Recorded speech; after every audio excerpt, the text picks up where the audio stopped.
Hi, everyone. It's 9:34, so I think I'm going to get started. I know there might be some folks on Zoom. I'm going to try to toggle between things, lots of screens. Thank you so much for coming this early. My name is Thuy Dang. I am a professor of information studies and Asian American studies at UCLA. I primarily teach in our MLIS program, and I've been at UCLA since 2022. Before coming to UCLA, I was at UC Irvine, where I was the curator of the Southeast Asian Archive, which was where my adventure with New Wave documentary really began. So I want to first thank the symposium organizers, Kelsey Brown, Azalea Camacho, Leticia Terrones, and Cal State LA Library for hosting.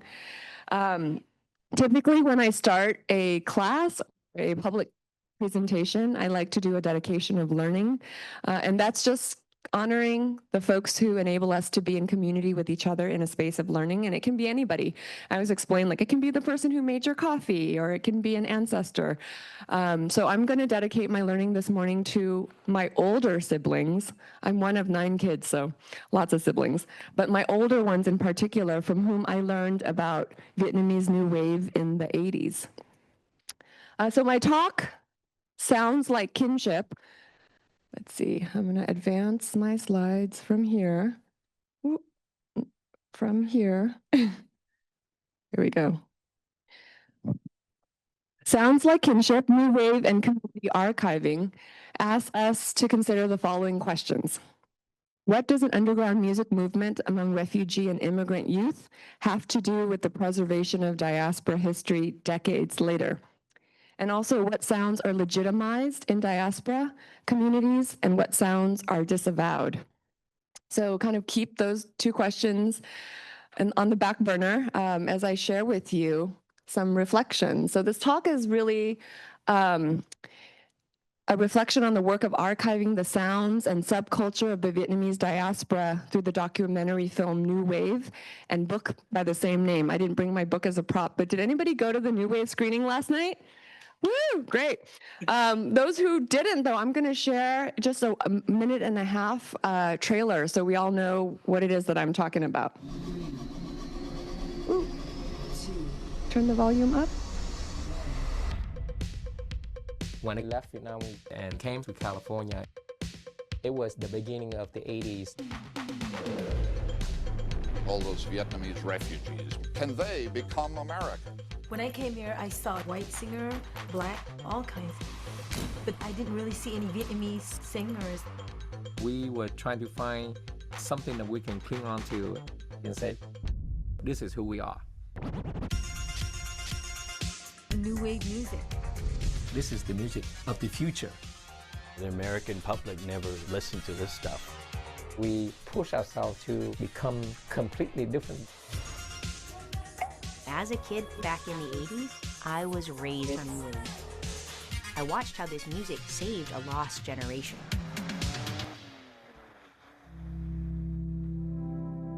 We were all looking for an escape. Now more than 160,000 Indo-Chinese refugees. How will they acclimate? Are we Vietnamese?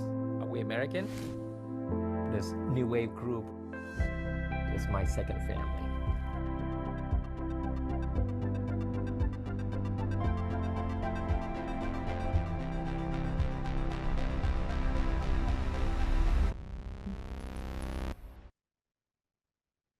So for those of you who haven't seen it, I encourage you to look for screenings near you. It does not have a distributor yet.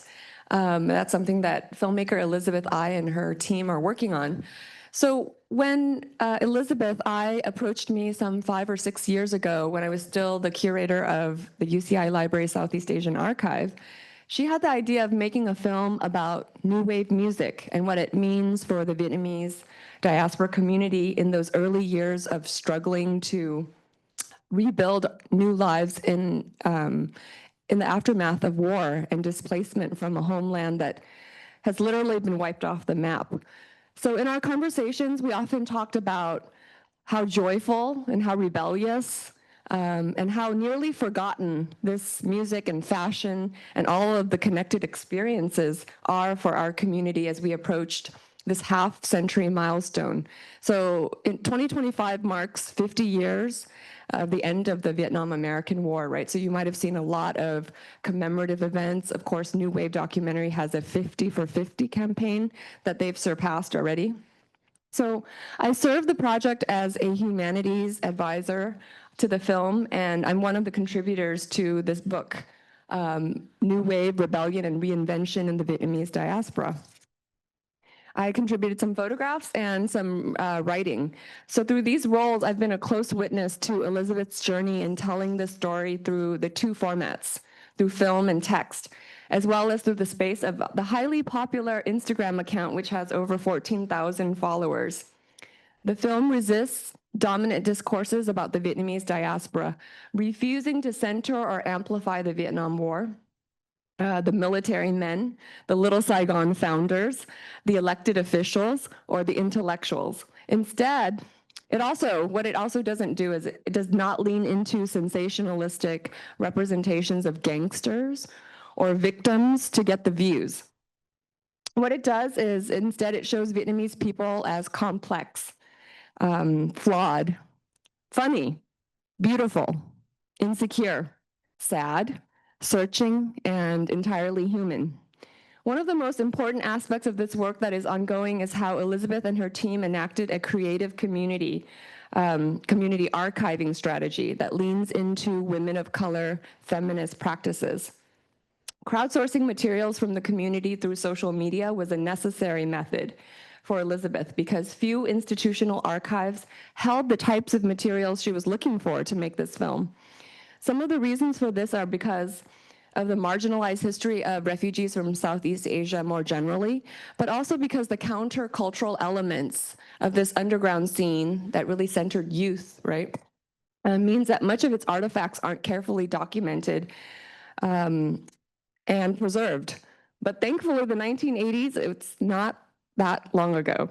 So Elizabeth and her team approached the work with a collaborative spirit and inspired legions of volunteers, advisors, and supporters along the way. As community archives are often defined as grassroots and independent memory organizations preserving and making available histories of those on the margins of history, this New Wave documentary filmmaking and book writing project turned quickly into a community archiving project. To give you some necessary background, let me set the stage a little bit with some historical context. Since the Cold War era, over 2 million refugees from Cambodia, Laos, and Vietnam have entered the United States and remade their lives through and against conditions of war, displacement, and structural racism. Although Vietnamese Americans have lived in the US for more than 50 years, it was not until this past decade that the stories told about our experiences were written by us. These images are of a Vietnamese family arriving at Fort Chaffee, Arkansas, and the other images of the tent cities of Camp Pendleton in the spring of 1975. There's one of the sites that was set up quickly to resettle over 50,000 Vietnamese refugees. My other picture, there we go. The Vietnamese diaspora has been shaped by a history of militarism, the ruptures of forced migration that include family separation, and layers of intergenerational trauma. And like many other immigrant groups in this country, we've also demonstrated a resiliency in rebuilding through forging new forms of kinship. Sponsors who aided in our resettlement were examples of new kinships that many Vietnamese experienced, but others found their kin in refugee camps under the most difficult circumstances. Like this image shows you a Hong Kong dockyard, which was like a staging area to quarantine refugees after their arrival from the boat, and then subsequently they would be often sent to a prison and then sent to a refugee camp for processing. So fast forward a little bit, Orange County, California, just south of here where I currently live. It's home to the largest population of resettled Vietnamese refugees because of its proximity to Camp Pendleton. This is kind of an early picture of what would become part of Little Saigon. Camp Camp Pendleton was the first of the 4 US military bases that became temporary refugee camps in 1975 to process what's known as the first wave of evacuees. More than 200,000 Vietnamese Americans now live in Orange County, and it's largely through the resettlement efforts of churches and faith-based mutual aid organizations like Catholic Charities, for example. So I'm going to read from the piece I contributed to the book New Wave, Rebellion and Reinvention in the Vietnamese Diaspora, to give you a sense of this history from a more creative angle. And I hope you catch some of the references. If anybody followed Euro disco or Vietnamese New Wave, you'll know. So it was not the fair-skinned, hair-teased to their German-Dutch pop singer C.C. Catch that prompted a generation of Vietnamese youth to, quote-unquote, jump in my car, or told us to hashtag YOLO before hashtag became a thing. It was Linda Trang Dai, Thái Tài, Chizzy Phương Trinh, Tuấn Anh, and others.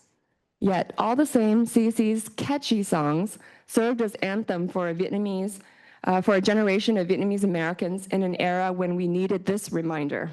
Here's some lyrics from one of her songs. "'Cause you are young, you will always be so strong. Hold on tight to your dreams, hold on. You are right, don't give up, baby, baby, baby." When Vietnamese Americans heard such lyrics by C.C. Catch, Modern Talking, Bad Boys Blue, and others remixed and performed by our own pop icons in the 1980s, Euro disco became a part of Vietnamese American culture. In this moment, a new wave was pushing against the currents of post-war loss, grief, and trauma. That wave consisted of synthesized beats, house parties, bold fashion, and hair. It was a whole mood. While I was not the appropriate age at the time to wholeheartedly embrace the rebellious aesthetic of Viet New Wave, I saw enough to know it was something unique, cool, and distinctly ours.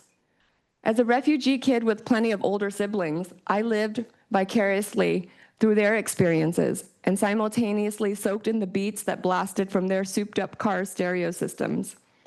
I also watched with endless fascination the Thuy Paris by Night Asia Entertainment and Van Sun music videos that were always playing in the homes of just about every Vietnamese family we knew in Southern California.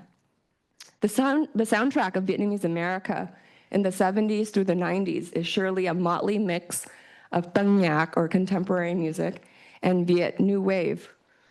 To understand how Viet New Wave became such an important facet of the diaspora experience, it's necessary to trace the journey. I lost my place. The journey of Vietnamese people from their experiences of loss to their attempts at finding abundance and joy in an unfamiliar place. Like others who left Vietnam by boat in the 80s, my family came to the United States via refugee camps in Malaysia and the Philippines. After resettlement by a Lutheran church in upstate New York in the early 80s, my parents quickly determined that we would only make it in America if we had the social network of other Viet people around us. By then, the first wave of 1975 refugees had resettled in areas adjacent to and beyond the 4 US resettlement camps in California, Florida, Pennsylvania, and Indiana. Camp Pendleton, located in the boundary space between San Diego and Orange counties, was the first camp to open up for refugee resettlement. From Camp Pendleton, Viet refugees were matched with sponsoring families and churches. Orange County drew many of the 1975 cohort due to scores of faith-based organizations that served refugee resettlement in those early years located in this politically conservative region. With the goal of living near our people, my large family crossed the US by bus, bound for the state of abundant sunshine and liberal welfare policies. There we are in Orange County. The chapter of our Orange County, California story found our family of 11 in a 2-bedroom unit of an apartment complex inhabited by many other newly arrived refugees just like us. Most of us could barely string together a few English words back then. The community around me had experienced war and displacement. We were also encountering the threat of erasure from national narratives in Vietnam and the US.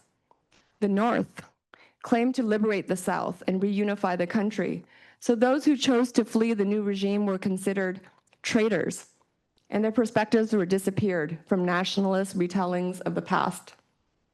In the US, Vietnamese people were cast as enemies of democracy, the communists, or weak allies turned victims, the South, and refugees by extension.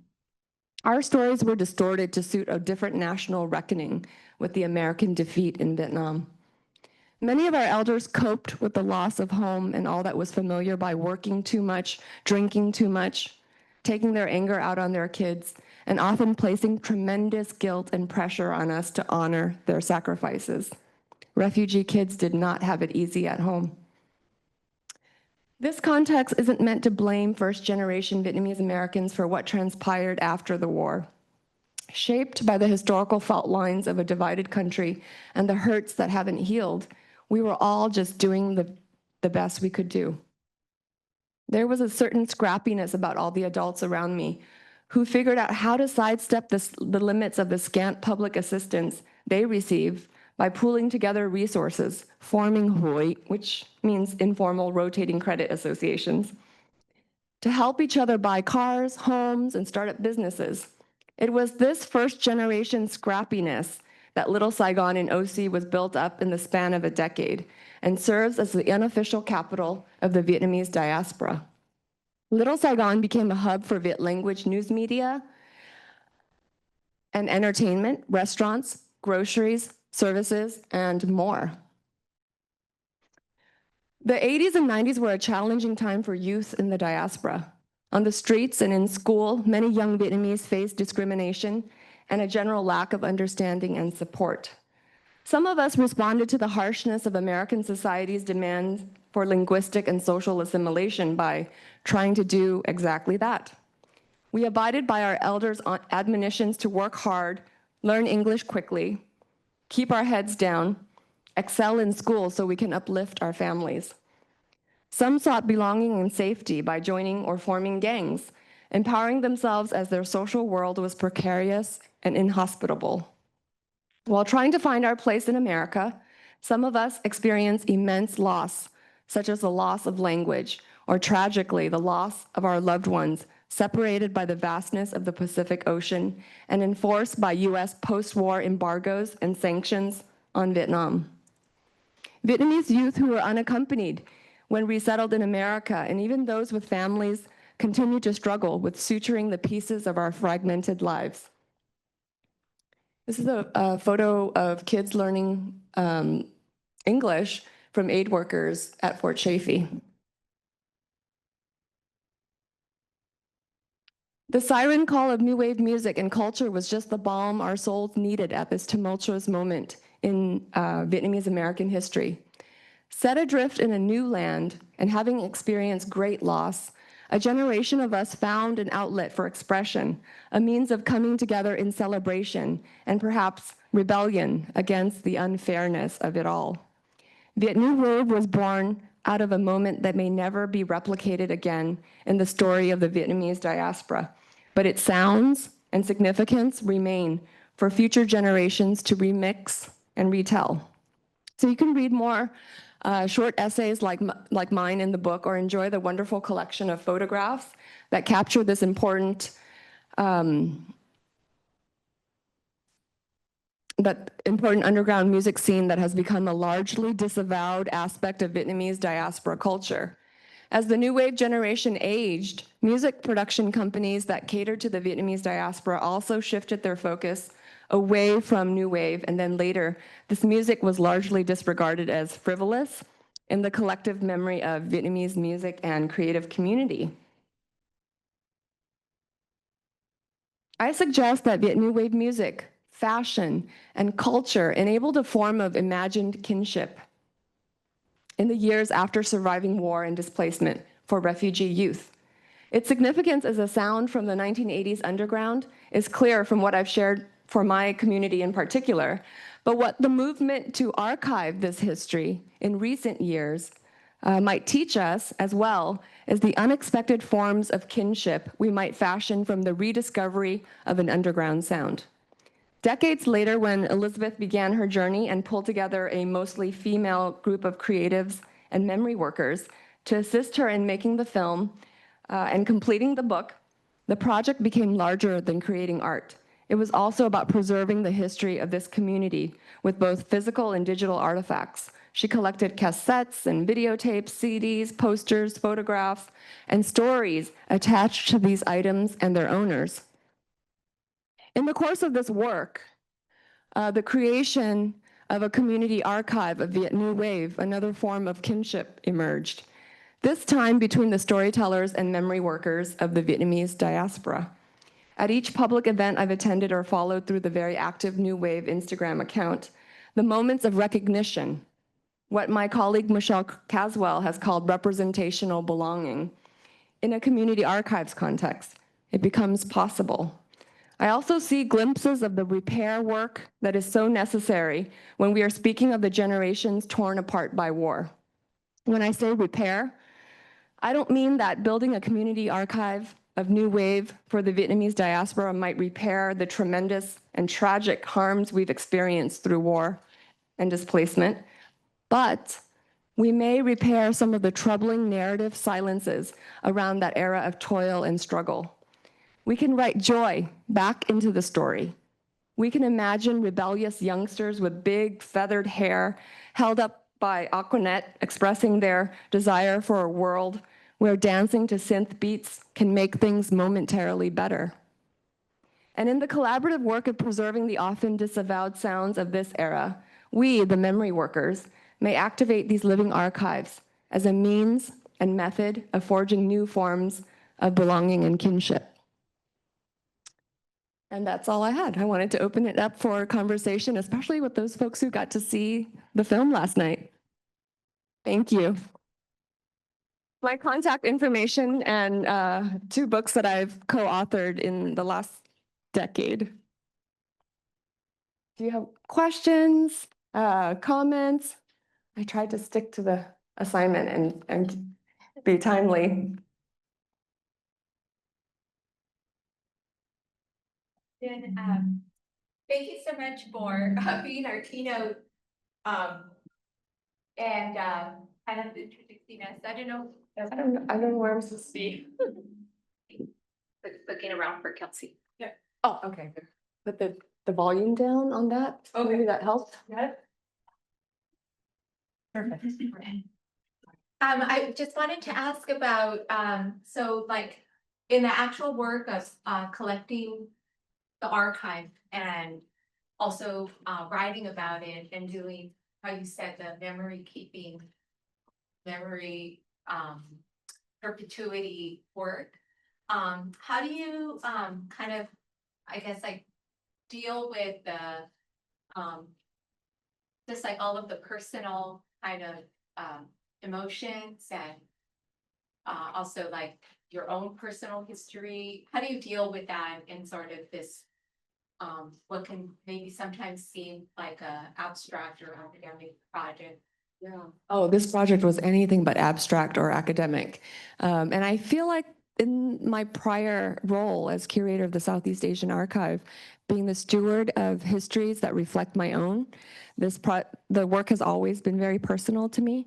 So even sitting with a collection, let's say, that came from a Foreign Service officer and sorting through it and selecting materials for class and finding images of violence, right, perpetuated against people who were in refugee camps at the Thai border, that does something to me, you know, bodily, emotionally.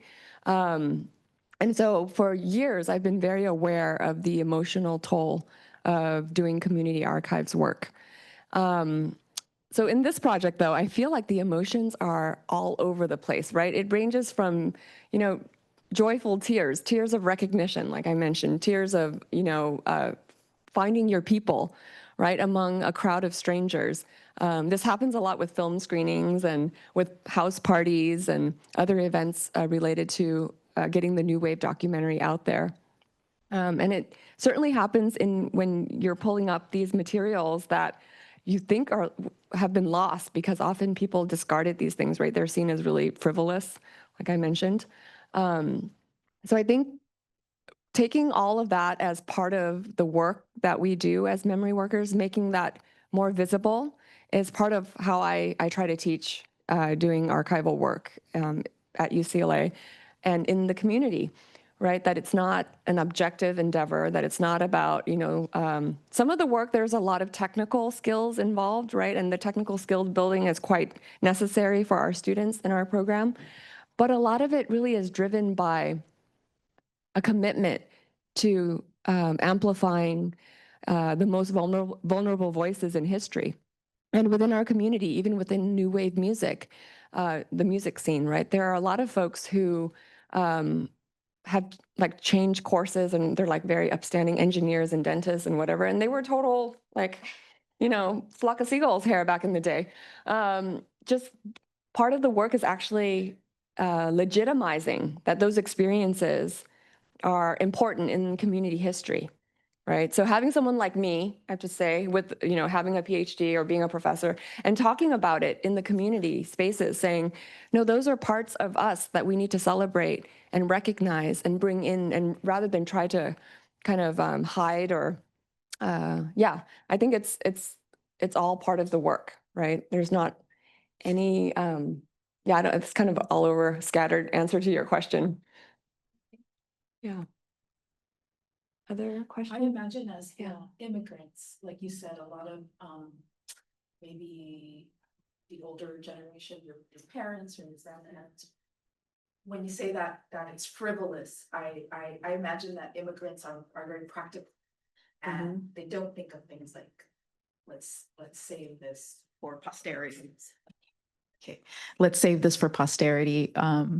So how difficult has that been? Well, yes and no. So here's the complicated thing. One of the kind of like recognition moments among a lot of people in my generation, I'm sort of a 1.5 straddling the second generation, is like the hoarding tendencies of refugee families, right? People who've left everything behind, who literally have no heirlooms, no artifacts, right? In fact, for myself, the very first photograph I have of me is a refugee identification card photo of me as a child. So I don't have any photographs before that time.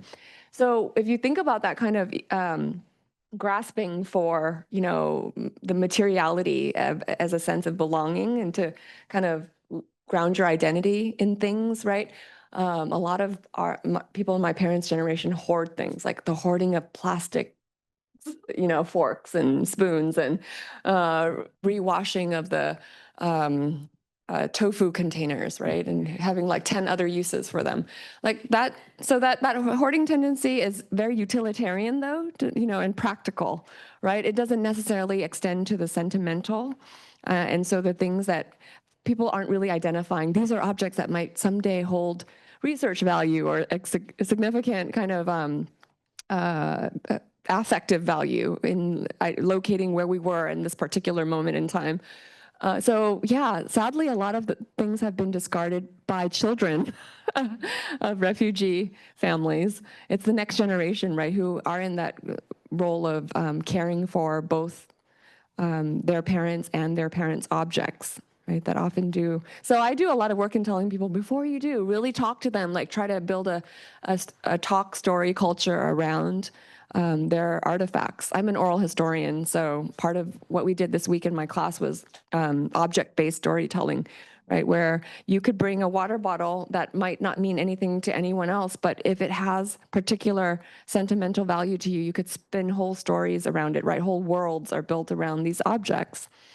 So yeah, they're quite powerful. But what's missing is always like the description, the context, the stories. Do you have time for one other questions? We have time for one more. Okay.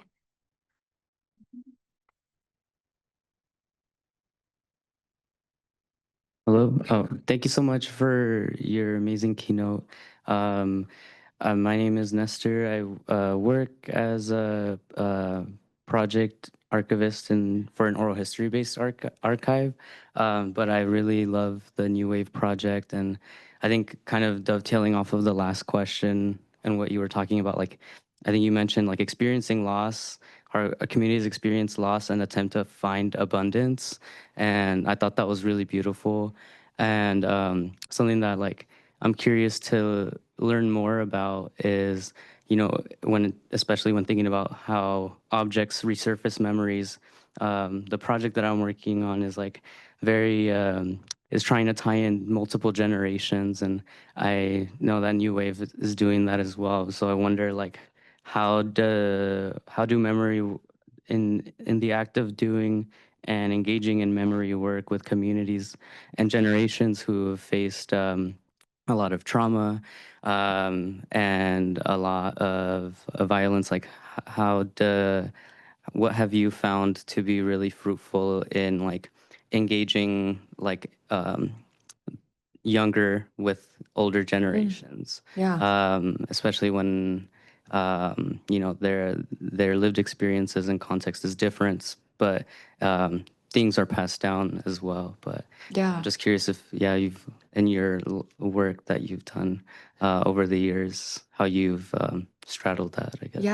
That intergenerational transmission of memory for refugee communities is often not a spontaneous and natural event, right? In the new lives that they've built, and the psychology of it is that if you've left all of this struggle behind you and in aspiring for this life that's filled with peace and prosperity, right? When do you have space in that new vision of your life to drag out the past, right? To talk about things like having seen family members drown at sea or shot while trying to escape re-education prison, things like that, right? They're too terrible to bring up in these ordinary spaces of the home. So I think you actually have to embrace the kind of manufactured quality of the processes of oral history, for example. You have to create these spaces. You actually have to craft them, work to create spaces that prompt those memories. And so through memory objects, through places, I didn't talk about it too much here with the New Wave project, but geography is a really important aspect. And in the landscape of Orange County, Southern California in the 80s and 90s, this was an era of a lot of gang violence, actually high, and police profiling of Southeast Asian youth, and also a lot of mobilization against that, right? And so all in that space of ordinary suburban life, like if kids were walking around in baggy clothing, gathered around a payphone, they could be photo stopped by police in Southern California. So I think also situating these stories in particular places and how these places activate relationships, right, around that. And I say that because when I'm talking to students about when it would make the most sense to bring up something, it's often if you have the opportunity to travel with an elder and you journey somewhere and they look outside the window and they might point out there, that was when X, Y, and Z happened, right? This has happened to a lot of us, right, who've had the opportunity to travel with our parents. And it might lead to just like a really funny story, or it might lead to something really, really like transformative. And so I think approaching that process as one, it's not like going to magically happen naturally, but that you have to actually work at it, and you can prepare for it, and you can really kind of prepare with a lot of sensitivity in learning about the barriers, what the blocks are for these elders to tell their stories. So there's a card game that's called Parents Are Human.